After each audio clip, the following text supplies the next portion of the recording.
Okay, so learning to spin your own yarn. Let's first talk tools. So this is going to be a little bit longer video, probably closer to 3 minutes. Obviously, a lot of you have seen me spinning with my spinning wheel. This is a Majacraft Rose, and I absolutely love it. I bought it about 20 years ago, but wheels can be kind of expensive. You don't have to have a wheel to start with.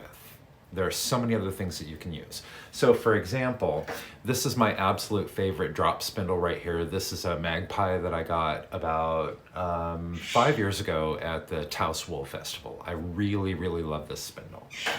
There is another kind of supported spindle, and this you can spin finer yarns on. You can spin cotton with a small Tockley spindle, or if you even have just a crochet hook or a hooked stick, you can start with this. Find a piece of wire, nice and long and straight, bend a little hook at the top of it, and you're ready to start. Maybe find some cotton in your medicine bottles. Start there. You might find little bits of wool places. These are the easiest places to start.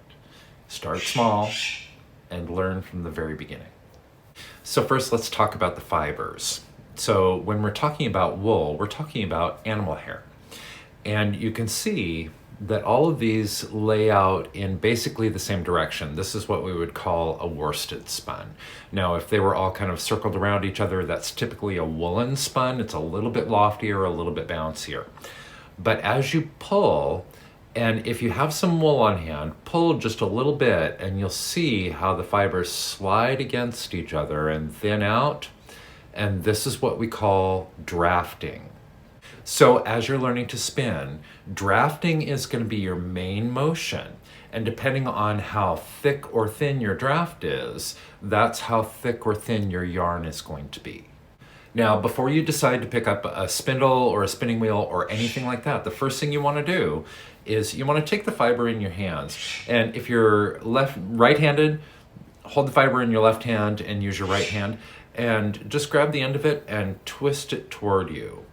This is what spinning is. So we have already created a little tiny bit of yarn right here, and then we draft out some more and we just spin it back towards ourselves a little bit more. You can do it the opposite way if you're left-handed.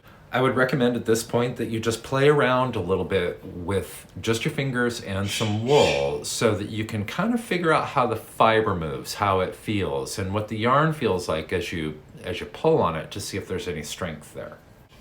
After that, you're ready to use a tool so that you can a little bit more efficiently spin your yarn. So what I do in order to start is I just hook it right in there and I give it a nice little twist and I just start to pull back. And you can see with just a crochet hook, I'm already creating yarn.